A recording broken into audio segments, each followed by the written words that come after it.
gaji 1,600, masih pening-pening nak cari kereta, sila tengok video ni. Di sini kami ada lebih 400 unit kereta bagi korang pilih. Kalau untuk kawan-kawan yang gaji 1,600, korang boleh cuba pilih dengan Proton Persona. Bulanan 500 ataupun ke bawah.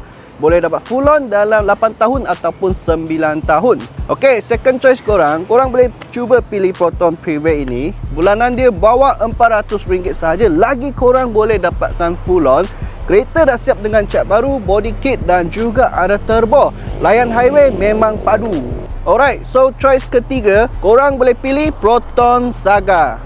So Proton Saga ni bulanan dia anggaran dalam 300 ataupun 400. Okey, 450 gitulah. Okey, anggaran saja. So kereta ni sama juga boleh buat full on. Sangat sesuai untuk kawan-kawan yang gaji 1,600 untuk maintain kereta ni. Memang tak berat lah. Maintenance dia murah, lagi part pun senang cari kalau nak buat maintenance. Okey kawan-kawan, so untuk korang yang gaji 1,600 hingga 1,800 punya, jangan pening-pening sudah. Sini banyak choice untuk korang. So itu saja kawan-kawan. Nak cari kereta apa, sila komen bawah. Kita jumpa next review.